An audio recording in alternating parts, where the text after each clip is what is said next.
আপনি আসেন, আমি দেবো। লালমনিরহাটের আদিতমারী উপজেলার খাদ্যবান্ধব কর্মসূচির চাল আত্মসাৎ করেন এনামুল হক ভরসা নামে এক ডিলার। বিষয়টি নিয়ে উপজেলা নির্বাহী কর্মকর্তার নিকট অভিযোগ করেন ভুক্তভোগীরা। পরে এ ঘটনায় ৩ সদস্যের তদন্ত কমিটি গঠন করেন ইউএনও। কিন্তু তদন্ত কমিটির প্রধান উপজেলা খাদ্য নিয়ন্ত্রক হাসনা আক্তার অভিযোগকারীকে হুমকি দেয়া সহ বিষয়টি মীমাংসার চাপ দেয় বলে অভিযোগ ওঠে।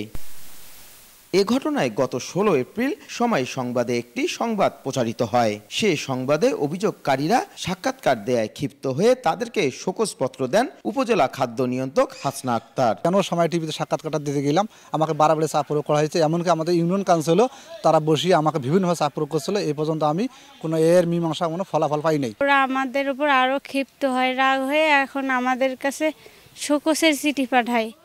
অভিযোগকারীকে কোন কারণে শোকজ করা হলো বিষয়টি জানতে সময় সংবাদ হাসনা আক্তারের অফিসে গেলে সে দ্রুত অফিস থেকে বের হয়ে যাওয়ার চেষ্টা করেন। 1, 2, 3 ঢাকায় জমি জিতে নিন 100% ক্যাশব্যাক সহ 20 কোটি টাকার পুরস্কার।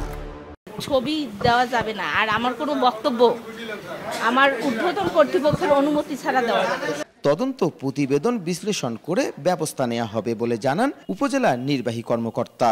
যেরকম ব্যবস্থাপনা নীতিমালায় আছে সেগুলি নিয়ে আমরা জেলা প্রেরণ করব, জেলা প্রশাসকের স্যারকে প্রেরণ করব, তারপর স্যার সিদ্ধান্ত নেবেন। এ ঘটনায় অভিযুক্ত ডিলারের সঙ্গে যোগাযোগের চেষ্টা করেও পাওয়া যায়নি। যে আই সমাপ্ত।